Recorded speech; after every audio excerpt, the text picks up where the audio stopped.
Good evening, and welcome to episode 8 of the Resurgence. 8 though, bro. Gather round as we just divulge into this episode 8. You know what I'm saying? 8. Episode 8. Crazy. I'm going to start off the show with shouting out our brother in Cleveland, Ohio, East 99 in St. Clair. Mm-hmm. Our brother Kane, the Chosen One, has a brand new album coming out. Okay? Kane, the Chosen One in Cleveland, brand new album dropping. And Kane told me on the phone 2 days ago, he's going to actually come to Detroit and be on the Resurgence. Okay, that's what's up. We're getting it in. Kane has crazy features on this album. So he does. Please be prepared. Check this album out. Stream it. Whatever music platform he's on, I'm sure he's on all of them. Right. Kane, the Chosen One. Shout out to my brother. Holla at your boy. And we got hot 16s for you when you're ready for them duets, bro. I wasn't going to say nothing, but I, we do got some hot 16s. We do got, we can. We do that too. We got some 16s. We could. We do. I'm actually developing something as we speak in my mind. It's how you have an idea and you're trying to put it down on paper, but it's brewing right now. It's brewing. Oh my god! Oh my god! Oh my god! It's brewing. Shout out to everybody on Facebook, Instagram, and TikTok and YouTube. Please like, share, subscribe to the Resurgence Show. Gather your people around. Bask in this glory that is Resurgence. Batten down the hatches. Thunder and falling. Cannons to the left. Yeah. You feel like you're in 300 when you had this show on, man. It's just crazy. Very much like it's so 300 like. It is. It's a great movie too, by the way. For those, yes. Go. I know what you're about to say. If you want to know what a man is, to show your movie, to show your child 300, brother. Just show it to him. This is great.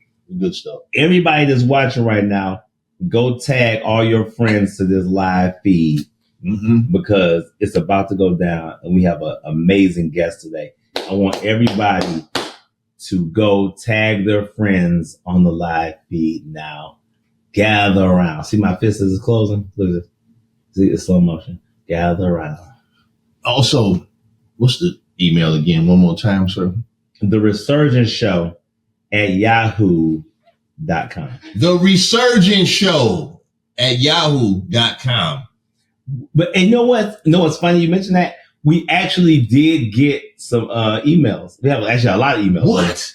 Yeah. I still got some texts to my phone, so don't think. Man, I thought y'all had it right. Bryce Washington, what up, champ? What happened last? I'm going to save that conversation about the fight.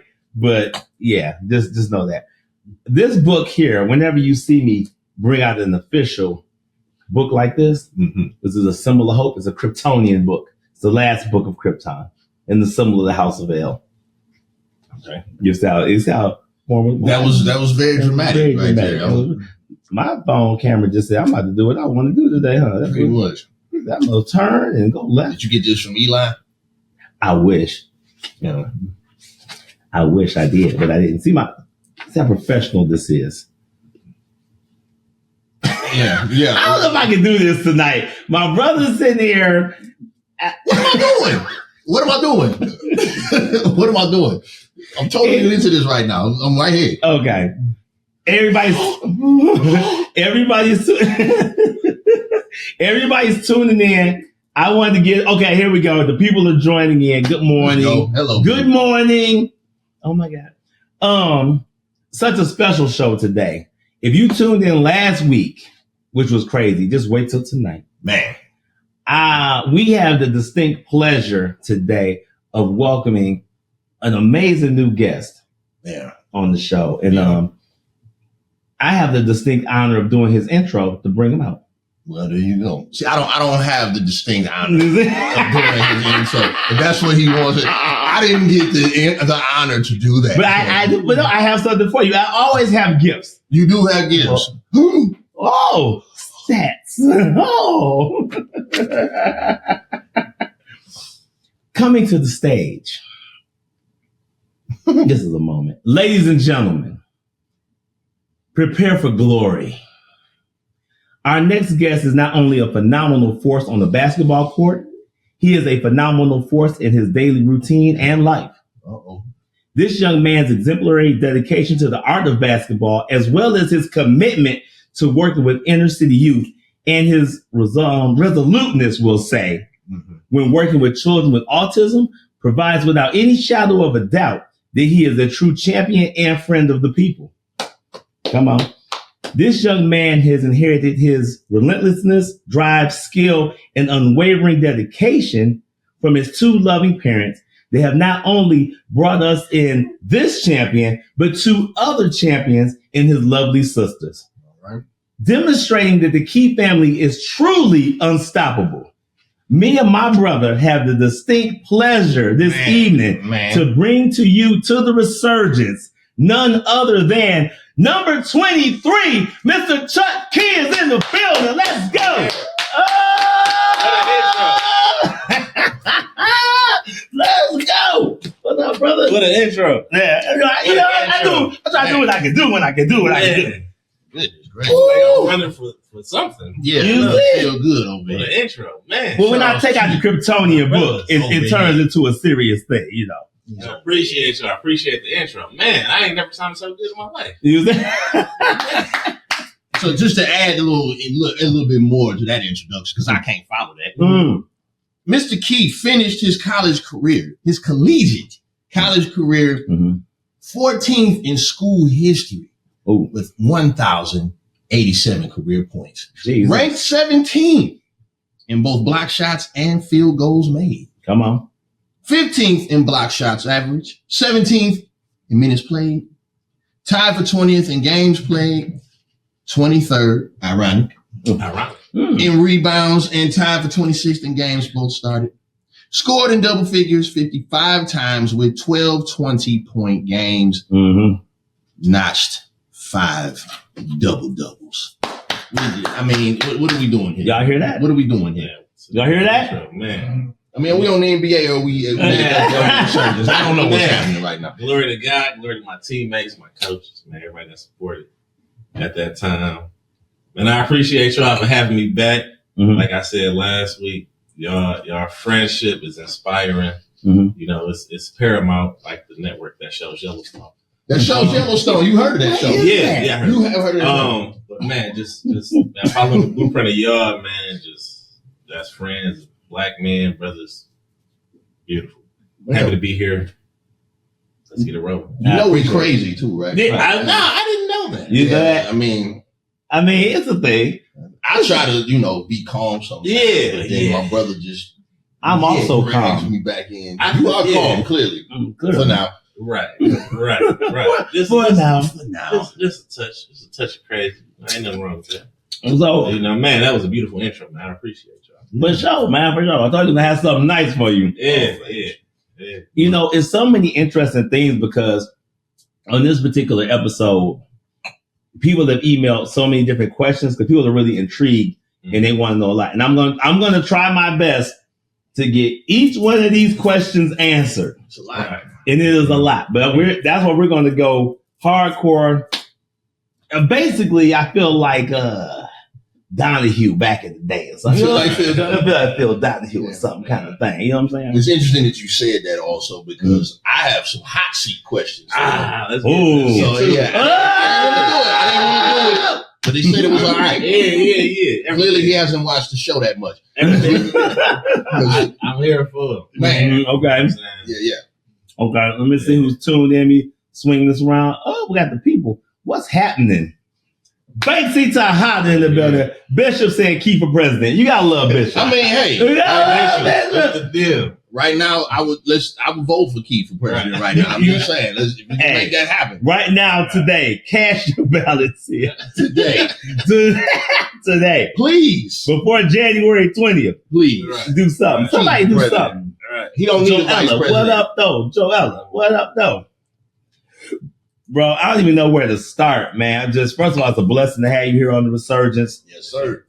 As we grow and build, you know what I'm saying, our brand and what we got going on. It's just, and also me being an athlete myself, I just feel like we have a kindred spirit. Like athletes on the show. Do you ever feel like, bro, like, dang, I'm surrounded by a lot of athletes? You ever feel like that on the show? Not really. I work out too, so I don't really. Oh, okay. I ain't know. It was a nice shot, though. I mean,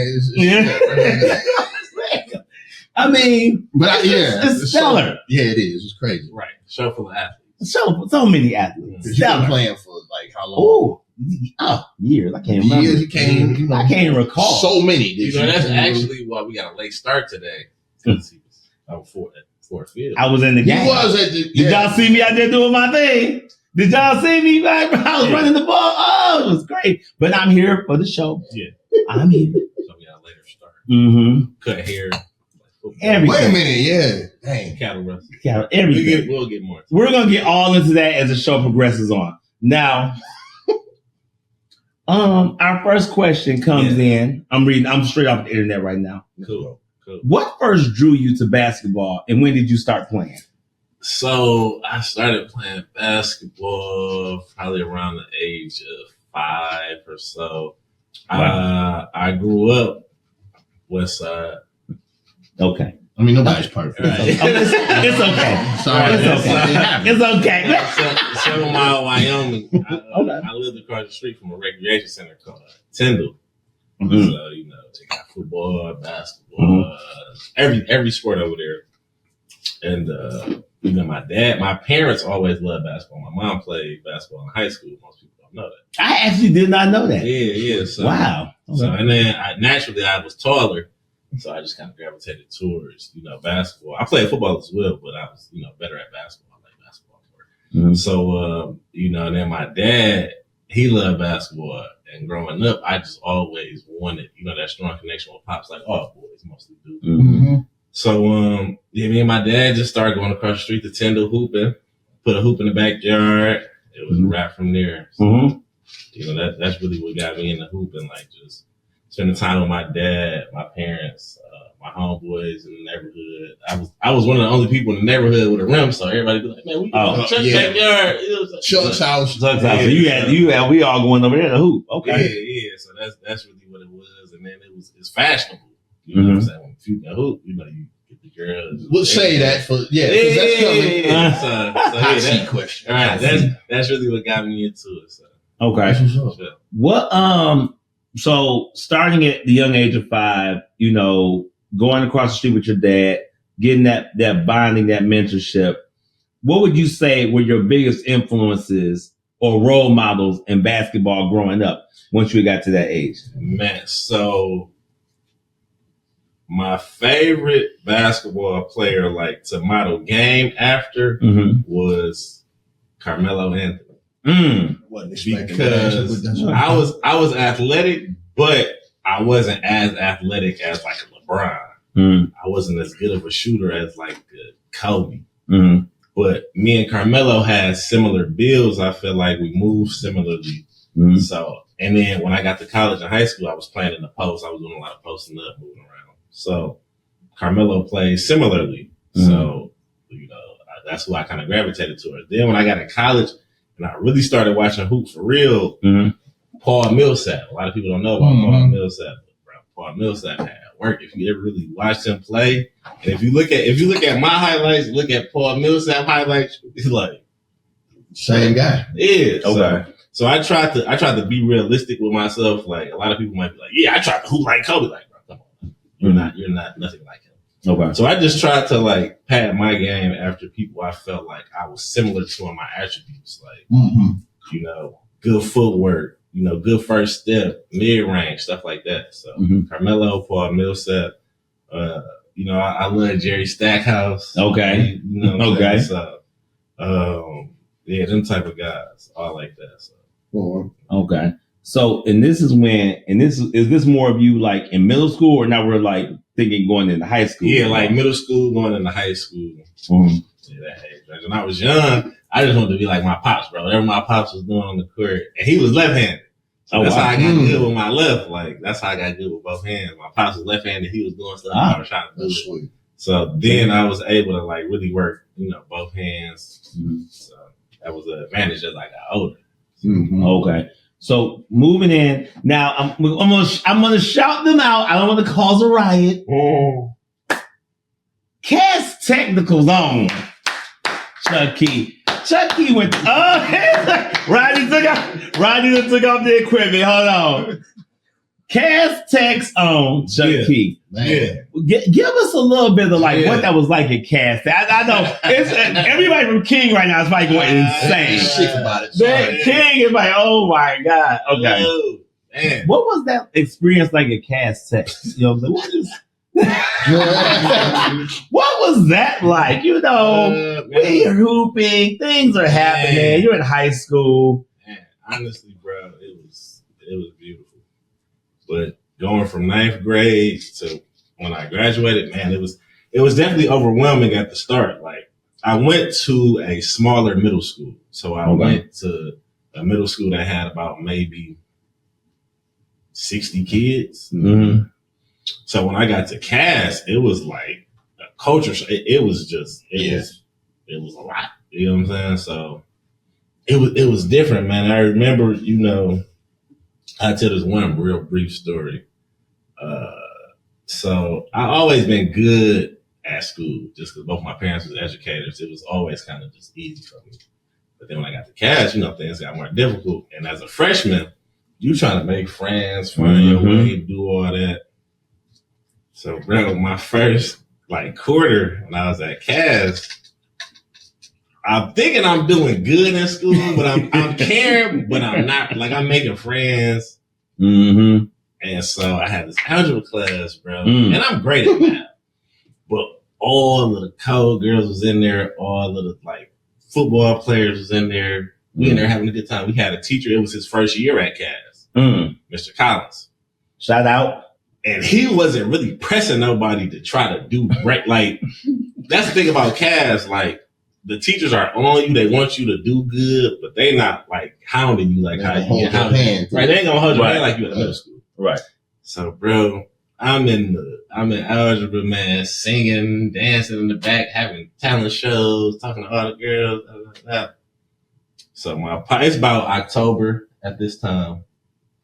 My pops picked me up. This before the season. So he picked me up. He's like, man, how was your day? I'm like, man, I had a great day. You know what I'm saying? I've been Michael Jackson in class all day. Yeah. And so we driving. We laughing because you kind of know where that story's headed. Right. We driving. And we go, we not going towards the crib. So I'm looking around, I'm like, where we going? So we pull up at another high school, small boys high school, Loyola. So he pull up, park. I'm like, what are we doing here? He like, you about to go here. I'm like, what? After the day I had? No, I'm not.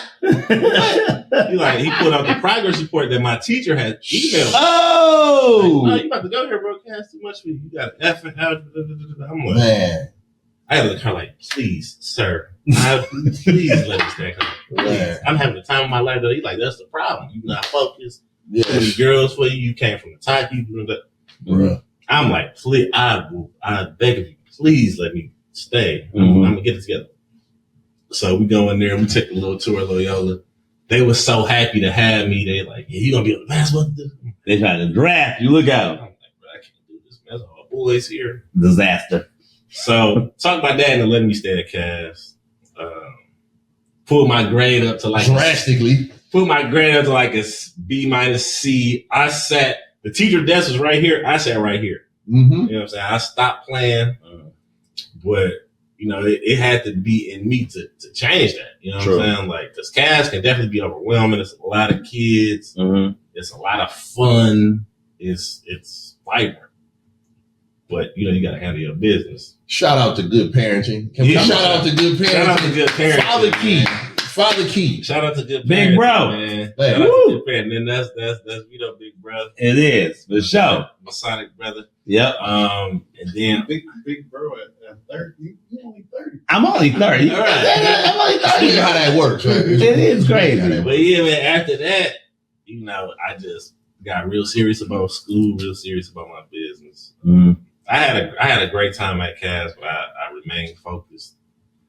Cass is It's an interesting place, man. Wow. It's the best high school in the world to me. Well, slow down. Slow down. It's so many different cultures there, man. It really just sets you up, you know what I'm saying, for the real world. Mm-hmm. And you can do great anywhere that you at. Mm-hmm. But man, it's so much easier to do great when everybody else is trying to do great.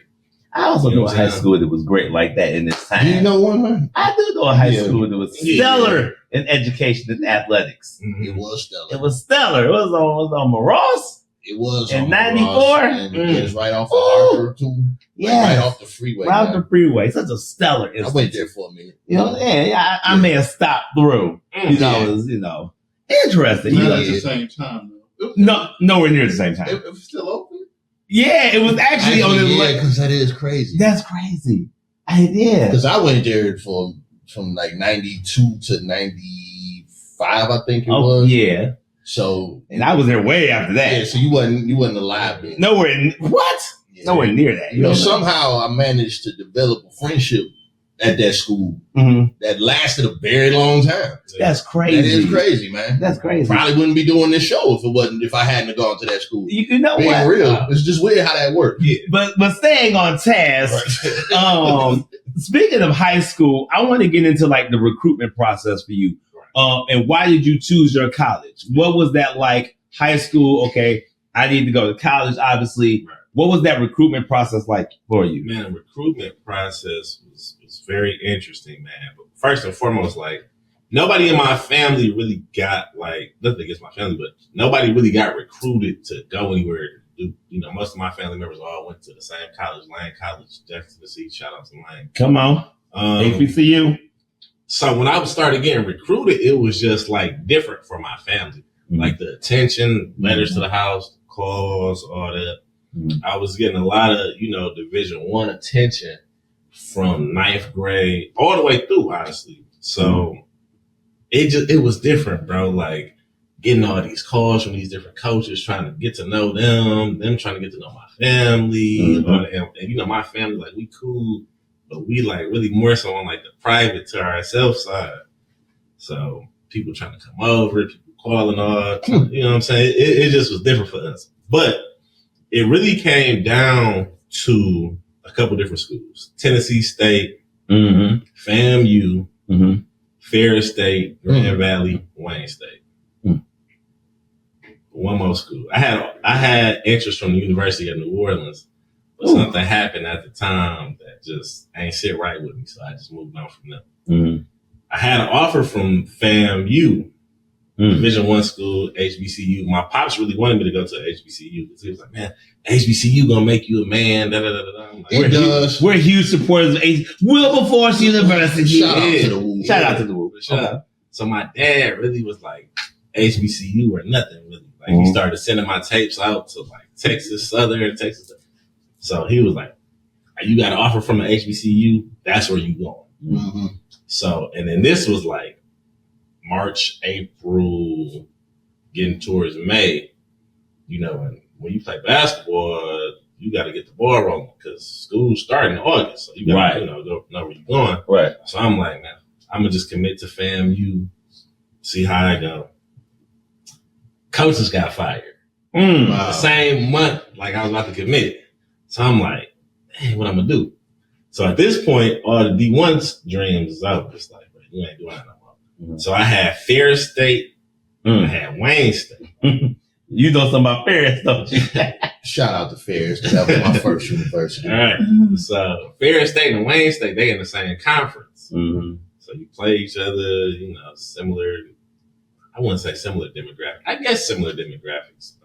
Same state. Play each other, same conference. So my parents really was like, if you're going to play in the GLIAC, then we might as well be able to see you play. And then I had developed a relationship with some of the players on Wayne State team because one of the guys on my team, brother, went to Wayne State, Clark, who actually ended up becoming one of my best friends. Shout out to Clark.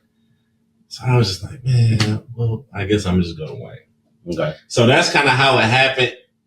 In a sense, it wasn't exactly that simple, but I definitely am happy with the decision I made. Man, I had a wonderful time at Wayne State. I don't think I would have had the career that I had at many other colleges, just because Wayne State allowed me to just be free, allowed me to be comfortable. They put a lot of trust in me. So that's what it was, man. What would you say going from high school to college?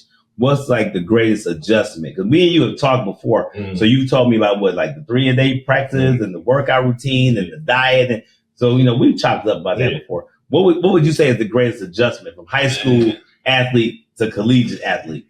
Honestly, bro, everything, your whole lifestyle got to be different. Going from being a high school athlete to a college athlete, bro, just first of all, like just your time management. Because you got it appears that you have much more time. As always. It appears going from high school to college, when you're in high school from 7:30 to 3:30. And when you get to college, you taking classes sporadically, like, so it appears that you have more time. Really you don't. You don't. Because you gotta study harder, you gotta, you know what I'm saying? Like you said, the extra workouts. Might want to stop and take a nap. When you gonna get your food? All of that. You really on your own. So time management. Okay.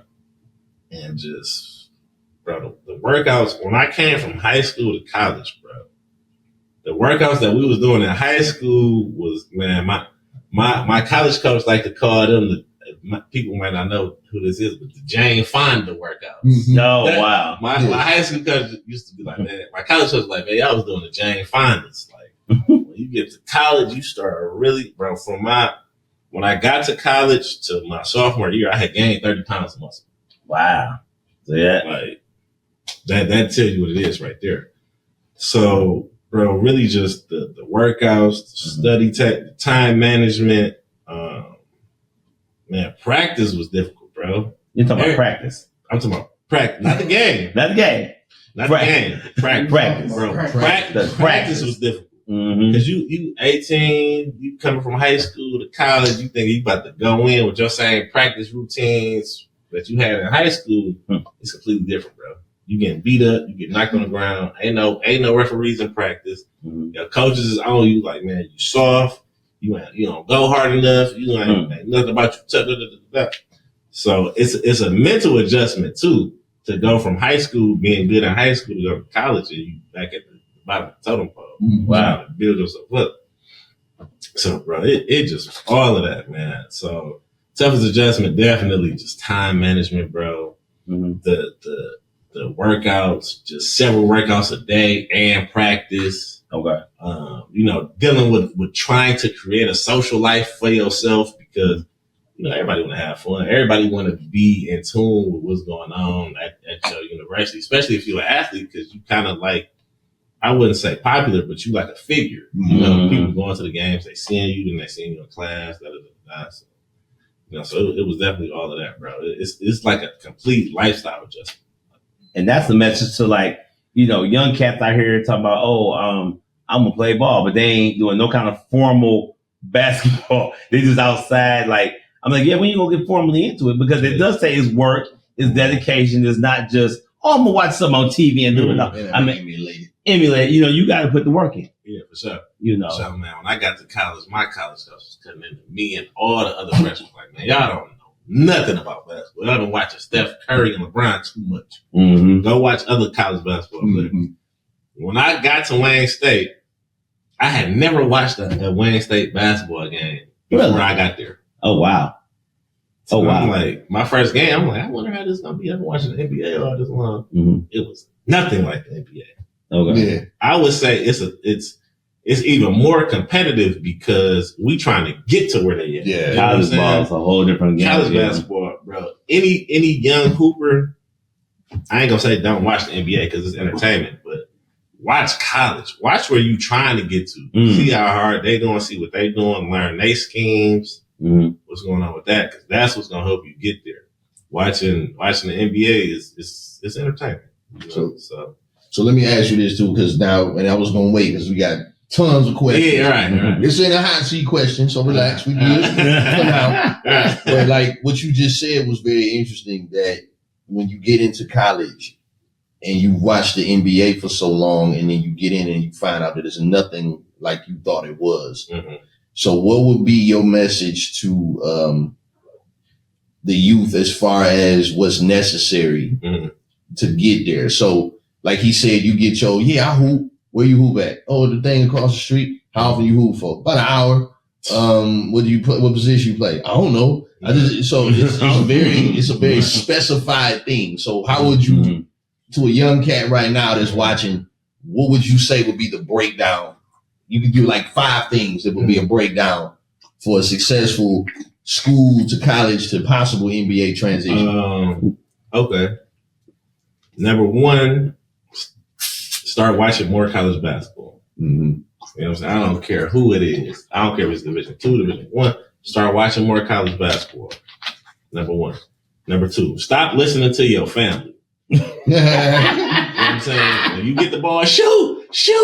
Stop. Learn how to play sound team basketball, because if you don't know how to do it in college, it's no chance of you being able to play. It's not going to happen, because you're going to come into college now. A coach got to teach you everything that you were supposed to learn when you was never. It's not going to happen. 3rd, fall in love with the game. You know what I'm saying? Fall in love with the process of getting better. Okay. You know what I'm saying? A lot of people just, especially in this generation, it's like, I'm here, then I'm here the next day. Boom. Like, it's not a microwave. Basketball is not a microwave. You cannot go from being terrible to being great in 2 days. It's not going to happen. Fall in love with the process, fall in love with the grind and getting better. That's the only way it's going to happen, especially if you're going from high school to college where you're trying to be competitive, where it's already good players on the team at. You got to fall in love with the grind and getting better. Figure out what it means to really go hard in the gym. Like, figure out what it really means to put the work in to get better. Like, I was watching Kobe Bryant workouts and all these other great guys workouts. Man, nobody was trying to do what they was doing. And that's why they was here and everybody else was here. Yeah. So if you don't fall in love with the grind, you always going to be average to mediocre. It's never going to work. So just those couple things, and you'll take off for sure. For sure. Nah, that's a good question. That's a good response, actually. That was a good question, bro. What, and this is probably a good time for this. And that's why I feel good with another fellow athlete on the show as myself. You know what I'm saying? I just feel so at home. You know what I'm saying? It's a thing. What would you say? Now you can choose high school or college. Right. What would you say was a memorable game for you, or what's the game that stood out for you? Because I've seen the tape. So we do research on the Resurgence, so I done watched the reel. I done seen the YouTube. So most memorable game, I had a lot, man.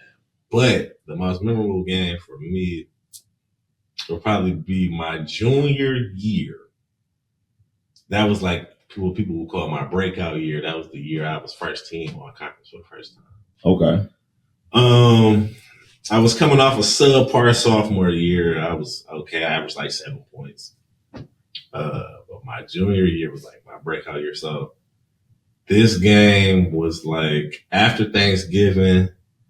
I just was feeling good this game, and I came out, man. We beat a team that had beat us like the previous year by like 30 points. I came out. I had 25 points. I was making everything. It was just a great game, man. We won, ended the game off with a dunk, everything. And then I sat back and I was like, bro, why was I feeling so good this game? And it was actually the day, a couple years previously, that my aunt had passed away. So it was my aunt's death anniversary. It was just a lot of emotions, man. And it was my coach's 300th win. Wow. So it was just like all the stars was just aligning on this game, man. And I just was feeling great. I had 25 points, which was my career high. Breakout game. Everybody started showing me love after that game. I didn't lose myself because I already knew what it was. But man, so yeah, I definitely would say my junior year, Hillsdale, 25 points, man. Auntie death anniversary, Coach 300th win. Everybody was hyped. Man, it was just a great game. So to go with that, when you said you didn't lose yourself. So once again, for the youth that are watching, how did you maintain? I think I know the answer to this, but just for them, how would you say you maintain that humility, if you will, in a moment like that where you shine and you big, and then it's just like, all right, how do I? Right. Man, just remembering where I came from, bro, and just remembering like where my team had came from. Yeah. My freshman year, we won 5 games out of 25. Yeah. My sophomore year, we won 7 games out of 25. My junior year, we won 15 games. You know what I'm saying? So it was just and that was like the largest like gap decrease in terms of like wins and losses like ever. Mm-hmm. So like Wayne State, like a 9-game like change. So just remembering like where my team had came from, just remembering like all the hard work I was putting in that summer before, like, and just my trust in God, like just knowing that He's the one that brought me from where I was there it is to where I am now. It wasn't me. He instilled everything I needed in me to really be able to go forth and put that out there. So it was less of me, more of Him. Yeah, which is what it's supposed to be. Right. Yeah, so definitely that, bro. So would you say like it's that feeling of, because I'm constantly at work.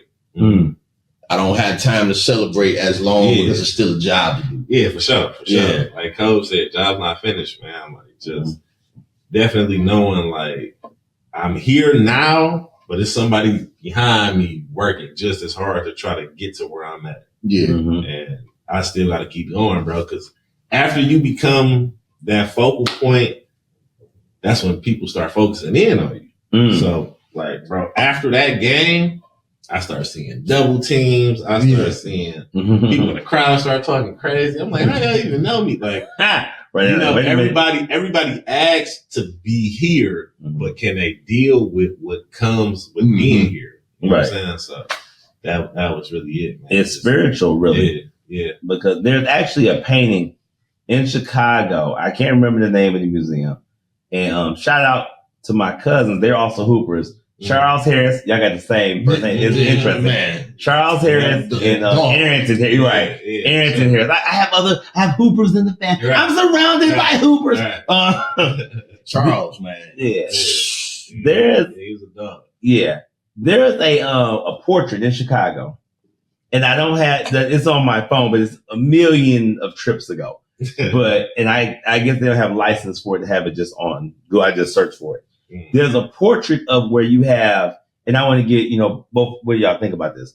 There's a portrait where, you have the Jordan logo with the ball. It's the Jordan logo, Rodney. And what it is Jordan's image, but it's a depiction of Jesus Christ on the image in Jordan's body with the ball. And then it's got other things and like from an urban community.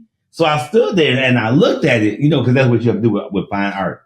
And I was like, for those that don't know, I stood there and I was like, wow, that's deep. Yeah. Because I was like, that the meaning of what that's meaning. So I want to ask y'all, what do y'all think about that as far as our culture and when it comes to like Jordan, which would be like the epitome of basketball, and then obviously Jesus Christ, but we're merging that to show in the background of the urban setting, the basketball is a way out. So, like, what do y'all think about that? That was a powerful portrait. And when I find it, I'm going to send it to y'all. Being that you the guest, right? First, and I'll go second. Man, there's so many different nuances to that, bro. Because at the end of the day, like, you got to look at the good and the bad. Like, people have praised Jordan like he was a god. Right. Go. So you got that, but then on the other hand, what happens like when Jordan shows that he's a man, he gets crucified. Right. See, he gets all those same negative things, that Jesus got in a sense, not literally crucified, but man, that's interesting though. It was deep. I stood there for like 15 minutes. I was like, wow. Yeah, I never seen that before. When I promise you, when I find it, you're going to be like, whoa, it was really deep to look at. I would say, if you're not doing it. Go ahead. Bro. No, I think for me too, that is a good point. I think for me, it's that showing that, and what I have to try to always remember is that for every great thing on earth that we give that notoriety to, Jesus Christ is the source. So I love Avengers Endgame, one of my favorite movies of all time. Still get teary at the end. But I have to say, in the midst of all the action and everything I'm getting caught up in, it's like, but if God did not give them the idea to make this, I would not be enjoying it like I would. You see what I'm saying? Like Jordan's skill set was great, but it had a source. Mm-hmm. And so the urban setting also, I think that was kind of a thing like, yeah, Jesus, Jordan, urban neighborhoods. Mm-hmm. That is kind of the linear movement. Right. So if you start from the urban neighborhood, you look at Jordan, but then it's like, look beyond Jordan. Mm-hmm. Where do you think this comes from? Mm-hmm. So if you want to get out of here, that's where you need to go. That's what you need to be on. And that's what I think, like in our community, the symbolism of a savior. So in many ways, basketball will keep you out of trouble. Mm-hmm. It'll keep you focused, keep you in shape for sure. It can get you to college. It can get you to the NBA. Right. It's a way out of maybe an impoverished situation. Mm-hmm. So for our culture, I just thought that was like the most pivotal painting to me that was in that whole museum. And I just stood there like, what's deep? Yeah. And I don't even know the artist that made. I should have like wrote it down. I feel bad.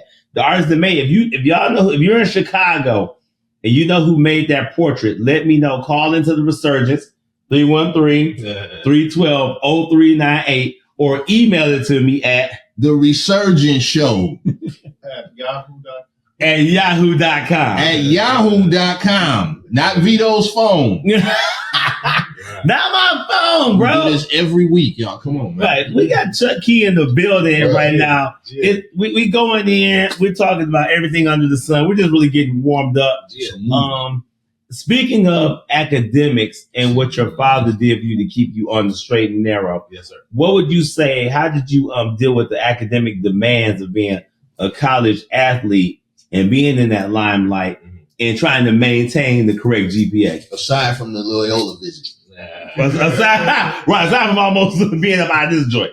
Right. Well, man, it definitely kind of goes back to, my training at CAS, man. Just like having 1,000-word papers due every week. Right. And I'm thinking as a high school, like, come on, man. Like, it's no way I'm going to be able to do this. Mm-hmm. But finding a way to get it done. Right. Just that grind. The same grind that I took from basketball, I had to apply it to academics. Mm-hmm. It was never going to work no other way. Because you can be the greatest athlete in the world. Mm-hmm. But it's one thing you can't beat, and that's being ineligible. Man. You know what I'm saying? Right. Like, if you're ineligible, you will not be on the court to play. You will not be on the court. I have so many examples just like throughout my life, bro, about academics and hooping, how they go hand in hand. Many people don't see how they go hand in hand, but they have to because you're representing a university. At the end of the day, on the front of my jersey, it does not say Chuck Key. It said Wayne State. Well, I'm representing Wayne State. And who does Wayne State want to represent them? Good young men, good students, and lastly, good athletes. That's what it is, bro. It's nothing about anything else. Student athlete. You know what I'm saying? The student come first, man. I remember one time I was in the 7th grade, bro. I got like 3 or 4 C's on my progress report. And my mom, of course, she's a teacher. Shout out to Miss Key. Yes. Key family unstoppable. She called me a superstar for the whole month with a C. She was like, "No, you want to be a superstar with a C. C-U-P-E-R star. You want to be a C superstar." That sounds like her. She would definitely say that. I can see her saying I'm like, I got to pull my grades up immediately. Just because I don't want to hear this. Yeah, I don't want to hear this no more. Like, bro, I'm a superstar with a C. Come on, now. It's not even how you spell it. But, so it's just all in my training, bro. And everybody's not going to have that same type of training. But, you gotta develop that within yourself. What do you want for yourself? Do you want to be average? Do you want to be above average? If you want to be above average, you got to do what it takes to get there. And that's grinding. That's grinding. Every day. It don't happen overnight. Grinding. Continuous grind. Athletics, academics, all that. So that's shout out to Mama Key. Yeah. Shout out Mrs. Key. Key family unstoppable. Let's get touching on setbacks and talking about pulling yourself to a certain athletic level. Let's talk about injuries. Let's get into that. Let's talk about injuries. Let's talk about setbacks. How do you overcome? Did you have any injuries, high school to college, that you had to overcome? Because I know coming to athlete, that's the thing. Man. Injuries is the thing. Man, glory to God. I never had any serious injuries. Amen. Besides breaking my clavicle when I was in like 6th grade. That sounds serious. Hooping with my dad. You know what I'm saying? Lord. That sounds a little serious. My dad's a competitive, bro. Mhm. He like, bro, you got to go hard against me. Like, His dad is definitely competitive in more ways than one. Right. I've hung out with his dad. Be like, oh my God. I'm breaking clavicle. Right. right. Yeah. But glory to God, never had any real like serious injuries. Tore ligaments in my ankle.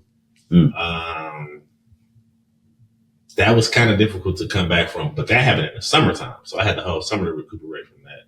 That was my freshman year going into my sophomore year. Okay. Pulled my groin a couple times. I bruised my thumb my senior year, but that was kind of like more of a mental thing because unless somebody hit it, you don't feel it. Oh, okay. So I used to practice like in like a little half cast. My thumb would be out, but it would be like cast right here on my wrist. And then in the game, I wouldn't hoop with nothing on because if they see you with a cast on in the game, I'm definitely gonna hit that. You know what I'm saying? And then, bro, if you in the game, you hit it, you want to lose your mind. You want to be like, oh, but you can't because then they don't know you hurt. So if I would get a hit, I would just like go back to doing what I was doing. But thank God, bro, we had an amazing training staff.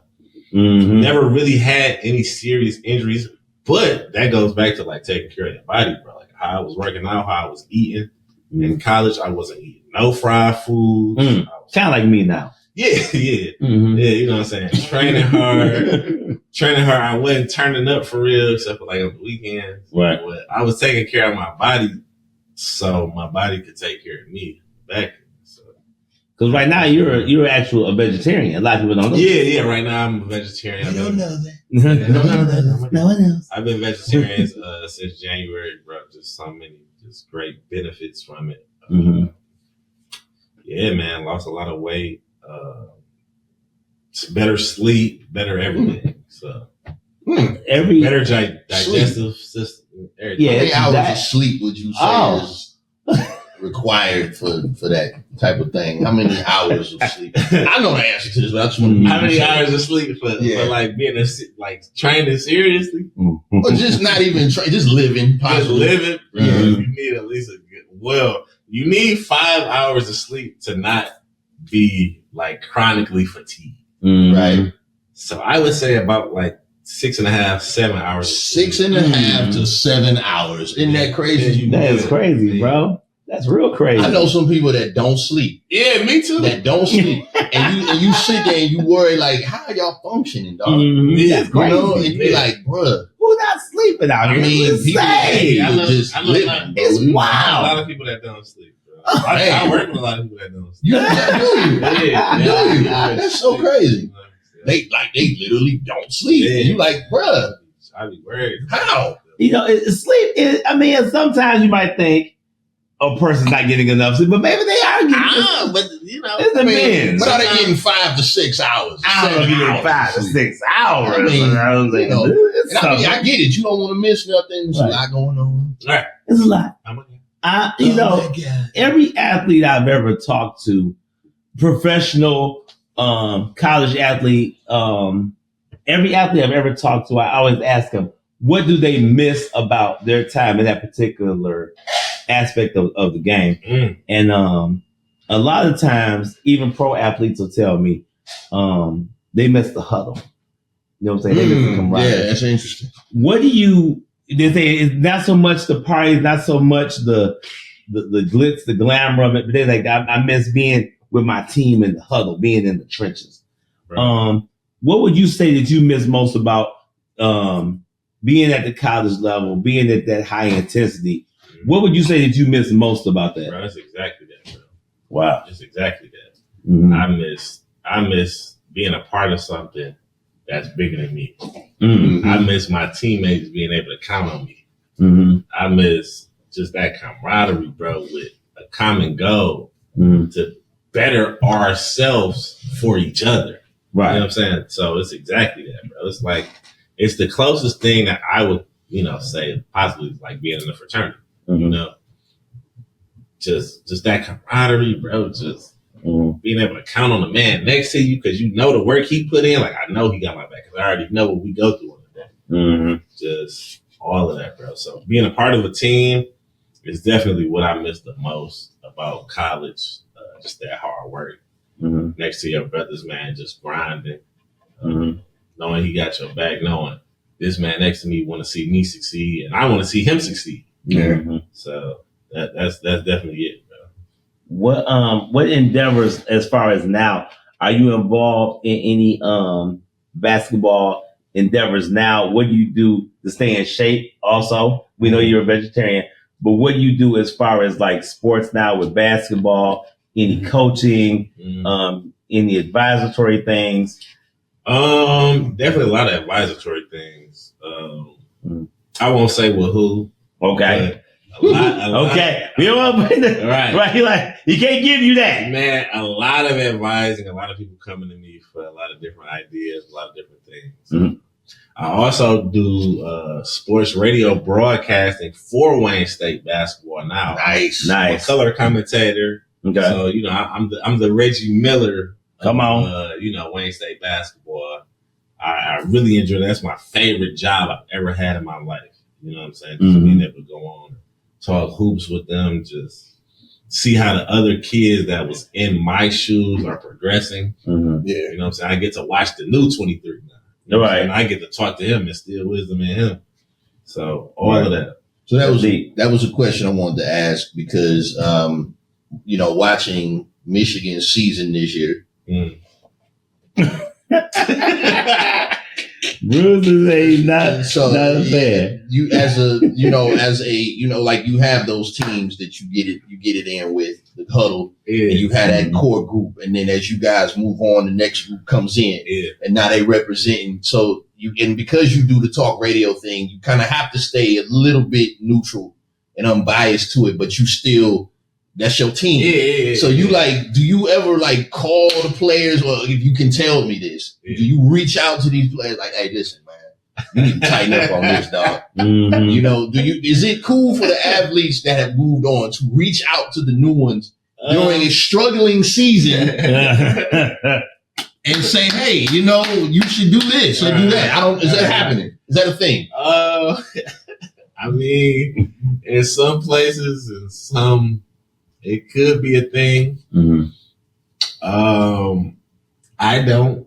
He doesn't. Just because I don't want it to feel like I'm hating or I'm toe stepping or, I'm so involved, negatively.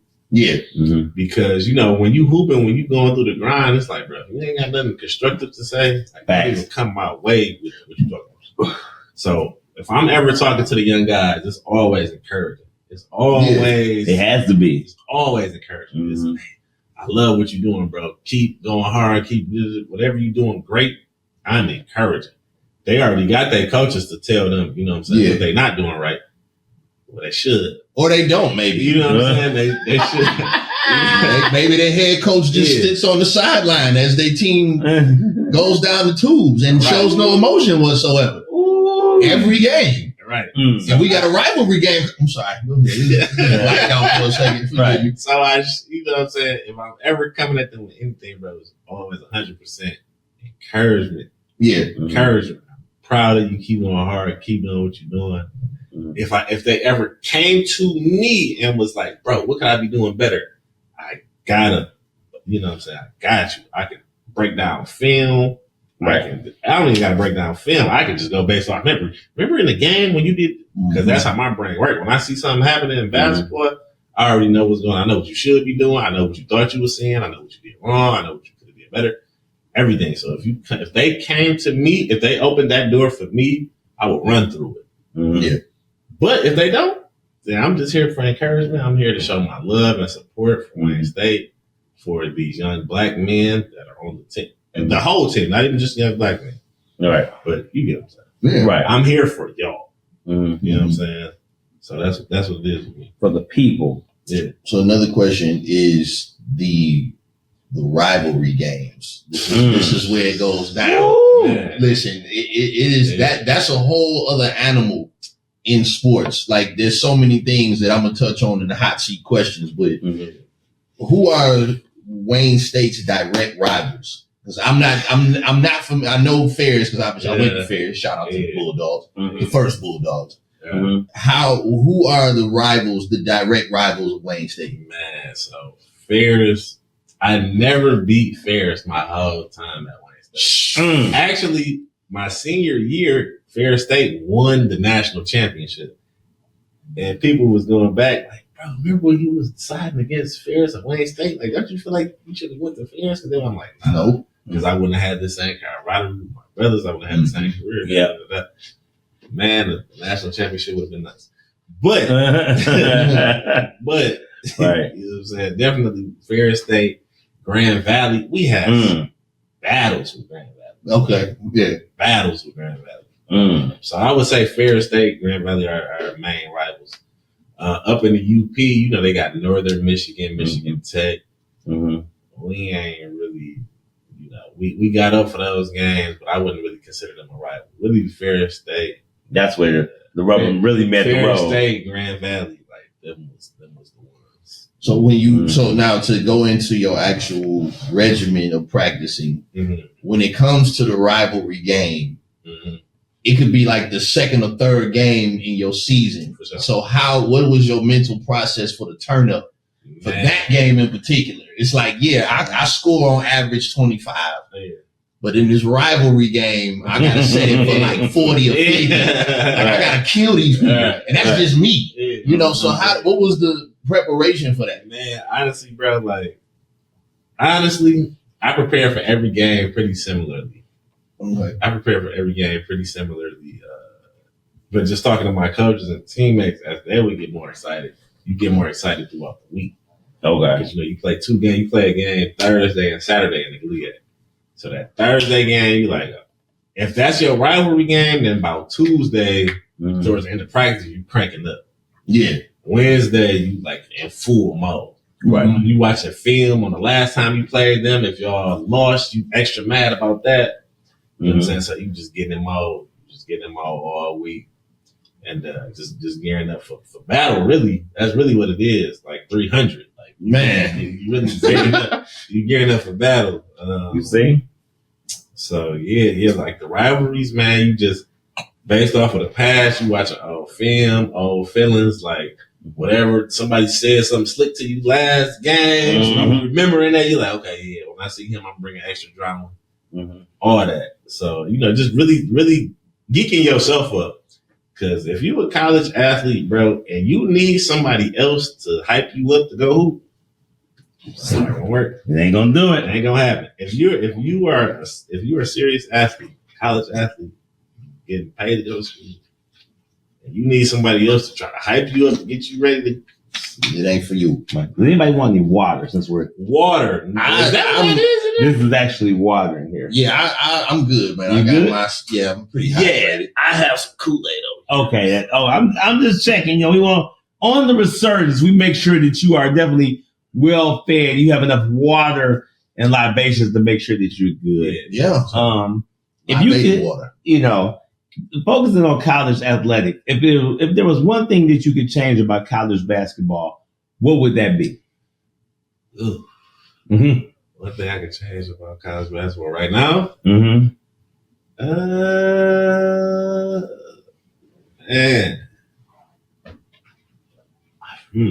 One thing I would change about college basketball right now. Because I know with the NBA, people always have a lot of things they would change about NBA. Man. But the college basketball is something that's so pure. College basketball. So I was just wondering, is there anything that you would add? Maybe not even such, but maybe something that you would add to it, if not change. If you would have asked me this question a couple of years ago, I would have said, man, pay them guys. Right. But contrary, now I would say definitely put a cap on how much they can make now.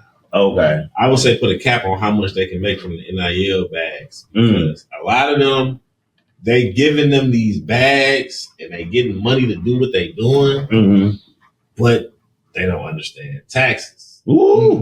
Taxes in our culture. Right. When you start getting paid to do stuff, a lot of times it takes the purity away from what you're doing. If you're doing it based off of love. Right. So I would say put a cap on it. Mm-hmm. Put a cap on how much you can make. More financial literacy classes about the bag that you're getting if you're getting NIL money. And I would bring I want guys to have a different understanding of social media. I didn't have a good understanding of social media when I was in high school. When I was in high school or college, I didn't either. Man, like, bro, when I didn't either. Yeah. Especially in high school. Bro, when I was in high school, I would be saying all type of wild stuff. Me too, bro. And I'm not even understanding. Shoot, I represent myself and Cass and Wednesday, and people come to be like, bro, I see you on Twitter talking about that. Bro, I was in high school on Twitter on the same stuff. That's crazy. I know you was, bro, because we both 96, Trump's 96. Yeah, you know. Yeah, I graduated in 96. Did High you? school. That's crazy. Ain't it though? Yeah. So you were still in high school on Twitter? Yeah. Which is Rodney, amazing, I was still in high school when Twitter dropped, bro. When I was in high school, Twitter was not a thing. Twitter was not even out back then. I was in high school when Twitter was out. Huh? I was teaching when Twitter came out. Was you That's teaching? crazy. Oh my God, You know that's what? crazy. So I was working in education also when I Really? started when Twitter first dropped. Man, Twitter dropped. I'm in high school. That's I don't know crazy, what y'all cats man. talking about, That man. is- That's crazy. So Crazy. I do have a question with the NIL and the social media part. We actually got a question from Las Vegas about that too. Okay, that's good business. So Mhm. do you feel like the NIL, was it better before the NIL, or do you think it got better afterward? Because again, when we talk about the love of the game, I feel like the NIL, which it might be necessary especially if you're selling these kids jerseys, their likeness is on ESPN, Right. things of that Mhm. sort. But then, does it take away or distract from the actual game itself when you're making that kind of money? Yeah, I think it does, bro. Honestly, I think it does. Like, if I'm in college and I'm trying to become pro, I'm trying to get to the league, and I'm making a meal or 500,000 before taxes in college, I'm good. Right. And what I'm really grinding so hard for to get to the next level, if I'm making, you know what I'm saying? I'm good. Like, honestly, bro, 500,000 to somebody living in Detroit, and you know what I'm saying? That's life changing, bro. You ain't lying. imagine that. That's life changing. Like, And you know what's crazy is the question that you just asked him. That is the same question from our viewer all the way. My Oh, that's homeboy. crazy because I did not look at that. I'm sorry. So yeah, Bruce, let me go here. As I go. Bruce Wayne has not read any of the show questions. I want y'all to know that my brother is doing this freestyle right now. My bad, Terrence. I didn't realize that. Catboy. Yeah. TD Simmons. That was the question from Vegas about the NIL. wow. And Bruce, I guarantee you, he has not read the question. It's almost like that. He's thinking that. It's almost like Chris Angel or something. It's magical that he's doing this without even knowing the script. I always tell him he don't need no rehearsal, no script, no nothing, bro. This is what it feels. You know, but no, I didn't try to steal your question, bro. So let's go. So we'll ask that again. So did we cover that? Yeah, we covered it. Yeah, we covered that. Okay, very good. And Shout out to you, Catboy. Right.